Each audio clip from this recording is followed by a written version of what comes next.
Okay, let's jump to the hate list, Matthew. A man that you drafted and put your good name behind, and then unfortunately got injured at the start of the season. But it hasn't really happened this year for Xavier Worthy.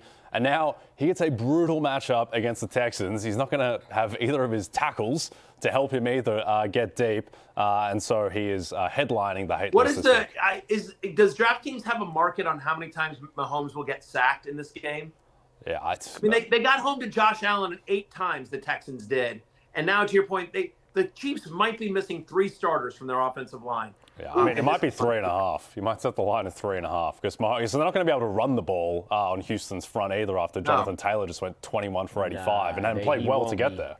Yeah. So, I mean, I'm in 3. I'm in the finals in, I think, in a handful of guillotine leagues, and I have Mahomes as my quarterback in 3 of them, and I'm benching him in all 3 just because it's just I'm again in a guillotine league. One bad week and you're done. So I'm just nervous about that. I'm starting Mahomes in normal managed leagues, but specific to Xavier Worthy, he's barely a top 40 wide receiver for me this week, guys. I'm at wide receiver 39. Since Rashee Rice has returned, I'm being generous, by the way, because since Rashee Rice returned, he's wide receiver 51 on a points per game basis. You mentioned this Texans defense, Jay. They allow the lowest catch rate and the 3rd fewest yards per game to perimeter wide receivers. Obviously, that's where Worthy lines up a lot of the time. Week 6 is the last time Xavier Worthy got an end zone target. He's always there's always a threat that he gets a big play, but I'm not seeing it. My wide receiver 39, unfortunately. Yeah. My good name, my previously formerly good name was attached to Xavier Worthy in the preseason. It's one of the reasons why I started 0-7, Xavier Worthy. Yeah. It's injury. Yeah. Your name was attached. We don't need to make judgments about whether your name was good or bad in the preseason, but your name was. It was good. It was still good back then. It was still good. Back then. Now it's expired due to Xavier Worthy. I'm going to add, by the way, I think the Texans cover there, plus 3.5. I think that the cluster injuries on the offensive line is the last team that you want to play with cluster injuries on the offensive line. Yes, right. With Will Anderson and Danielle Hunter, 2 of the best edge rushers in the league.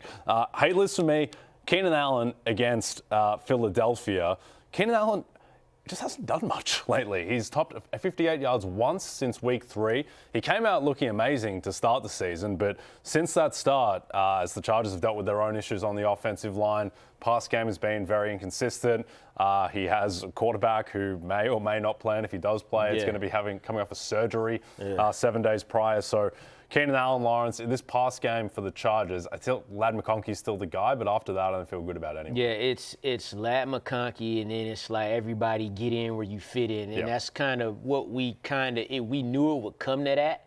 Arondé Gatson, nice. He's a good player in fantasy. He's a tight end, but the overall scope of it, you just don't feel confident with Keenan Allen at this point. Definitely. All right, well, staying in this game, Lawrence, A.J. Brown probably has better prospects than Keenan Allen, but still difficult to count on him. Hey, temper the expectations, folks. Look, A.J. Brown has been the best receiver in fantasy over the past 2 weeks. This is the thing, though. I think the Eagles want to win this game. They want to win now. They've been losing too much, and their last 3 losses, A.J. Brown is averaging 8 catches, 107 yards on 10 targets. The Eagles' last 3 wins, A.J. Brown, 4 catches, 61 yards on 6.5 targets. So they don't need him to win like that. Like, you could get by. When they were winning, they were throwing to Devontae Adams, Devontae Smith, Dallas Goedert. He 7 touchdowns this season. Then there's the fact that the Los Angeles Chargers give up the fewest fantasy points per game to wide receivers. And another thing, too, about this game, the over-under here, 40.5. Nothing is lower than that besides the Cleveland and Titans game. So that's a little bit scary, too. So I expect this to be a defensive battle. You just talked about the Chargers passing game. The Eagles passing game hasn't been consistent either. So I think that just kind of shores up to be like a low-scoring game. Yeah, I still think you got to start. Yeah. Don't bench him. You definitely got to start him. But if he gets you one of those 3 for 33s, you can't be shocked and you can't be mad. Yep, used to be the most stable, projectable offense in football with just how streamlined it is to the 3 pass catches and Saquon, but not so much anymore. AK Shags. Alexa knows how to play Flip Cup. I believe that. I would say so. Yeah. Yeah. Well, we set the bar pretty low here on that front. Hey, it's Matthew Berry from NBCSports.com and RotorWorld.com, and I want to thank you so much for watching whatever it is you just watched, or if nothing else, being too lazy to click out of the autoplay after this video started, after whatever it is you actually wanted to watch finished.